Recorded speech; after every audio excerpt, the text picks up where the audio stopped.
Hi, Matthew Ryan here, Dairy Advisor with Teagasc in Clonakilty. Today we're going to have a brief video on the key things to watch with newborn calves in terms of health.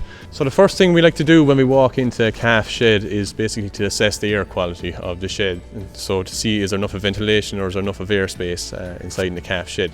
So what we don't want to smell when we walk into a calf shed is that sharp smell of ammonia. So ammonia will typically, what it smells like is either rotten eggs or a very, very sharp smell of urine. If we have that problem in a calf shed, it can cause ill health such as respiratory diseases or something like pneumonia developing if it's not tackled. The next thing we do is when we walk into a calf shed is we listen. So what we're hoping not to hear is coughing when the calves are lying at rest. If there's a lot of coughing going on in the shed, we're going to have to get veterinary advice as to how we're going to tackle it, but also we need to find out what's causing the problem. Is it poor ventilation? Is it a draft? Or is it a wet bed that should be replenished or even replaced? The next thing that we like to do when we walk into a calf shed is to assess the bed. So you can see in this clip that the calves are good and well nested down in the bed and the bed is good and dry. We can't see the calves' feet, we can't see the bottom of the calves' belly. They're good, warm and dry inside that bed. If we walk into a calf pen where we can see that the bed looks damp and we can see the calves' feet, their joints, the bottom of their belly or whatnot, then they'll have a poor nesting score and it should either be replenished with straw or the bed possibly replaced if it's actually damp.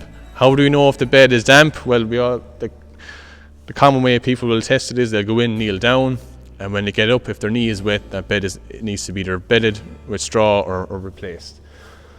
When we go to an individual calf's assessment, what I like to do is I'll start from the front of the calf and we'll work to the back. So at the front of the calf, I always like to start at the muzzle.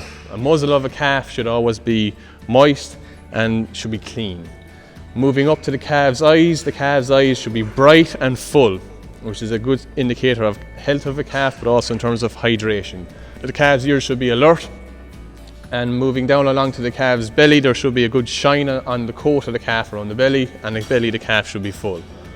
Moving to the bottom of the calf, around the navel itself should be good and shriveled. So at birth, the calf naturally would have got his navel disinfected and obviously calved down on a good clean bed.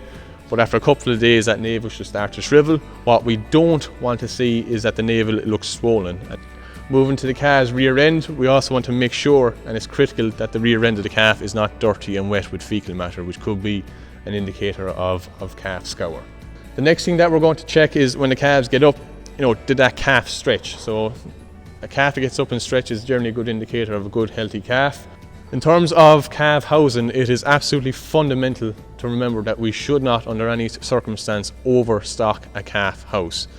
Calves have very specific requirements in terms of floor space, air space and air inlet space, and if we compromise either one of those, that becomes a limiting factor as to how many calves we can hold inside in that shed.